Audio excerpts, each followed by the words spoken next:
Good day, everyone. Welcome to Real Conservative Headline News. I'm your host, Nathaniel Rajkumar. Starting off locally here in Trinidad and Tobago, Machel Montano has captured his 12th National Road March title, officially placing him in the record books with the most wins in the competition's history.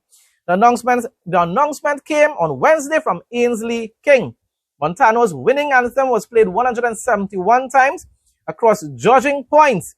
Voice secured second place with 127 plays, while Bunji Garland's Roadman earned 97 plays to claim third place. Of course, congratulations to Machel Montano. He has proven himself to be extremely talented, and of course, he's extremely brilliant as well. The man has adapted to the evolving of soca throughout the decades upon decades, and that's why he continues to remain dominant in that genre of music. Bunji Garland, congratulations in your third place. A voice as well for second place, and congratulations to Bunji Garland if he decides to go back into retirement again because he did that win. But hopefully this time around you actually genuinely mean what you said by saying that you're going to do it for the fans, the people that actually love your music and support you. And bear in mind, people, that his song last year definitely was much better than this one this year. Carry It last year was extremely popular and still is to this day. Don't go anywhere. Still more local, regional, and international news to discuss. Great pleasure as the president of the TOBAGO Unified Calypsonians organization to be announcing the results of the TOBAGO National Road March for 2026.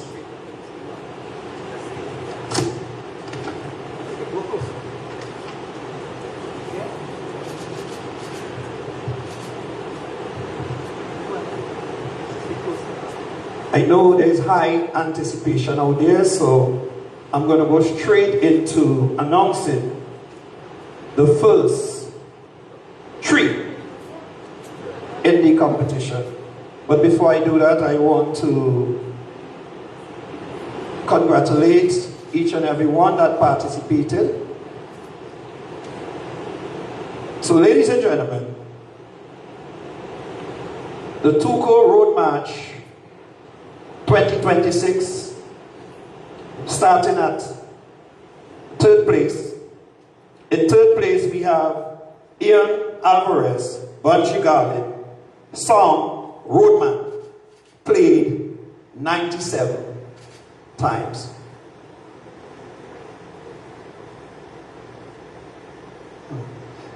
In second place of the TOBAGO National Road March for 2026 is Aaron St. Louis, voice, Car Behave, played 127 times.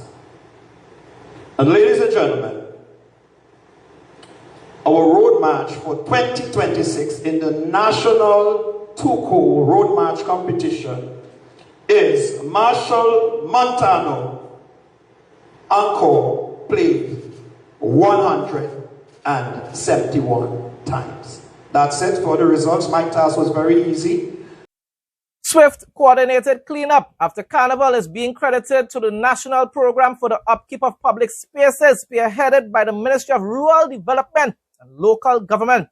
Arapita Avenue was spotless in the wee hours of Ash Wednesday morning, with every trace of debris and rubbish left over by Carnival Tuesday celebrations vanishing. Around 2 a.m., Minister of Rural Development and Local Government Khadija Amin was on the ground walking through Port of Spain with cleanup crews. She was on hand to monitor the operations, ensuring workers and supervisors executed their tasks with precision and efficiency. Khadija Amin is another one of the very hard-working ministers in the Kamla Prasad Bisesa administration, unlike Wayne Sturge, especially as an MP. I don't know why Kamla Prasad Bisesa decided to put him as the MP of Toko Sandy Grande. The cleanup exercise for the workers under the Ministry of Local Government who are assigned to the various corporations, together with the corporation employees, we worked alongside the NCC and the NCC coordinators in all the regions. So they started cleanup from, in some cases, 11 p.m. because Carnival closed off early in those areas. But from midnight, our workers were out on the road. Minister Amin also outlined the scale of work carried out across several communities. But throughout the region thus far, our reports from Arima, Sandy Grande, San Fernando, along the east-west corridor in Aruca and Tunapuna, by 2 a.m. they had completed their work. We were in Port of Spain earlier. South Key is completed, as well as on the avenue. The workers are wrapping up on the avenue at this time, and it's just after 3 a.m. She stated that while Carnival has wrapped up, the efforts will continue as the season shifts and many citizens head to beaches and recreational spaces. Today is Ash Wednesday. A lot of people are heading to the beaches, and we appreciate the need for the continuation of the beach cleanup. The beach cleanup started on the 1st or the 2nd of February, and it continues into Ash Wednesday and into the weekend till the end of this month. We have a lot of activities planned for areas on the north coast as well as on the east coast, the Matlot, Salibia area. In south we have the Moruga, we have Clifton Hill. So our teams will be out there, Mayaro and so on. So the focus now will be on the beaches. The minister said the national program for the upkeep of public spaces is fulfilling its mandate, rapidly restoring streets, parks and high-traffic areas to a clean and orderly state. She noted that coordination across multiple teams made the swift post-Carnival turnaround possible. The program was rolled out in early February with specific focus on the 2026 festivities, deploying more than 1,000 workers across all 14 regional corporations. Mary-Therese Bernard, TTT News. Regional news now. The Ministry of Fisheries has been tasked with removing the sargassum seaweeds washed up on the beaches in St. Vincent and the Grenadines. So you see, it's not here just in Trinidad that we have that problem. Minister of Fisheries Conroy Hoggins said that for too long, sargassum has been negatively impacting livelihoods, including health. He said that 2 tractions have been allocated to remove the sargassum seaweeds. There's also a regional program to assess sargassum, which comes on shore on different beaches in the Caribbean, because of course tourists especially don't want to be walking on that when they're going to the beach, and of course even locals as well. We all know, for those of us who live in coastal areas, that this sargassum, as it rots, it gives a stench that most times it is really unbearable. So from our standpoint, we are charged with the responsibility to do the cleanup. We actually have a project where we've already received 2 tractors where we will be able to help with the cleanup of beaches. Right? In Ovia, when we did a visit in Ovia in December, we recognized that they were affected badly. And you will get your support there. Guyana's meteoric rise as an oil powerhouse was freshly endorsed on Tuesday by Chairman of Chevron, Mike Wirth, who pledged the company's long-term partnership with the government of Guyana, emphasizing that President Dr. Irfan Ali's leadership will help turn resource potential into tangible results for all the Guyanese people. He's 100% correct. The best leader in our region at this point in time, President Dr. Irfan Ali. Guyana will play a major role in delivering the energy that drives this progress for decades to come, Chevron's chairman said, noting that within a few years, Guyana has become one of the world's leading sources of new oil discoveries and one of its fastest growing economies. And that's why I say that the economy and the country has been developing at an exponential rate.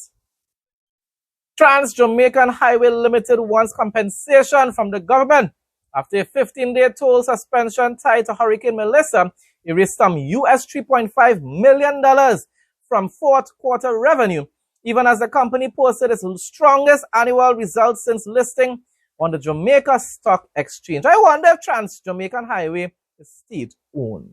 like how we in Trinidad and Tobago, they like to be owing each other and then asking for compensation, especially under the PNM. My response, I guess they don't understand the meaning of showing compassion, especially after a nationwide crisis, such as a natural disaster, a hurricane. You studying profit when you're supposed to be studying to try to contribute and help the rebuilding of Jamaica, restoring normalcy in the lives of your fellow citizens. Come now, man, as we say here in Trinidad. International news now. Senator Lindsey Graham's disappointment with Saudi Arabia is immense. He's really disappointed. For years, he promoted it, thinking it would join the Abraham Accords. Today, he says Saudi Arabia is going backwards. They are targeting the United Arab Emirates because they decided to join the Abraham Accords, which of course is unjustified. The actions of those in Saudi Arabia are unjustified. Why would you do that? Why would and then you pretend to be one of the close allies of America and of Western civilization in the Middle East? I knew something was up with them all along.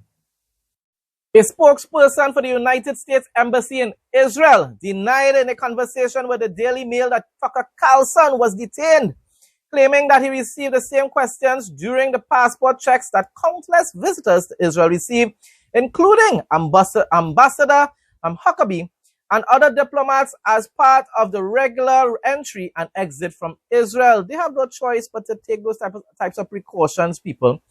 It was also stated by the U.S. Embassy in Israel that Tucker Carlson chose to enter the country for only a few hours and then leave. He received the same positive treatment that every visitor to Israel receives, even though he continues to demonize that country on a daily basis. But God, God is the final judge. If it is you're getting away with all what you're doing, attacking Israel, Tucker Carlson, but God's judgment will fall one day.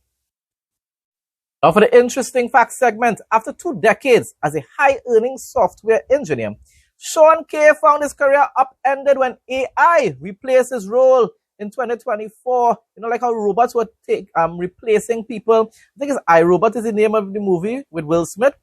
Despite his extensive experience and a previous salary of $150,000, that's a good salary, I guess it's annually, the transition has been incredibly difficult and sudden. Following over 800 unsuccessful job applications, that's a whole lot of applications, Sean's life has changed drastically. He now lives in a trailer and delivers food via DoorDash to survive. His journey reflects the harsh reality many tech professionals face in an evolving automated labor market. The story serves as a sobering reminder that even highly skilled roles aren't immune to rapid technological shifts. It highlights the urgent need for a deeper conversation regarding job security and the human cost of the ongoing artificial intelligence revolution. I'm telling you, we have to be very, very skeptical and very cautious of this whole AI thing, especially as Christians, because we know what Revelation tells us is going to take place very soon. On another note, you're earning $150,000 probably most likely per annum. You should have invested, whether it's in stocks or whatsoever, open some sort of business, save for a rainy day so that now you wouldn't have had to be working in that type of job that you're doing. Hopefully you're still at least enjoying it. But still, you're making that kind of money. You should have been better off still, even though you lost your job now. Closing off now with the travel segment.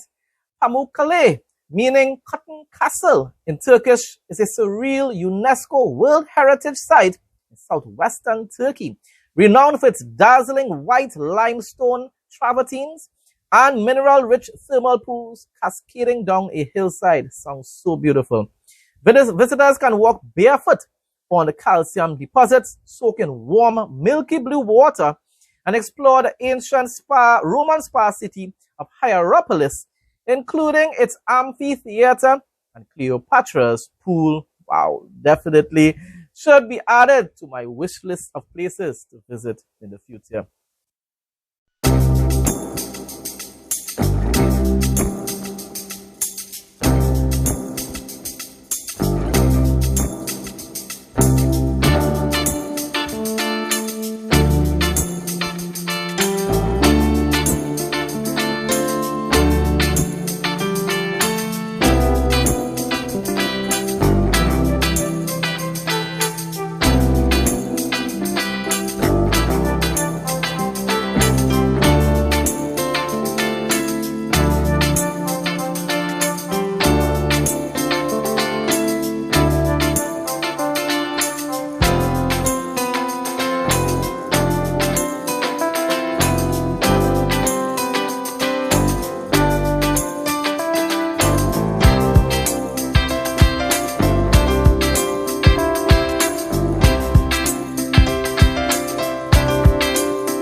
Folks, that brings us to the end of today's headline news. Thanks again to everyone who continues to support my content.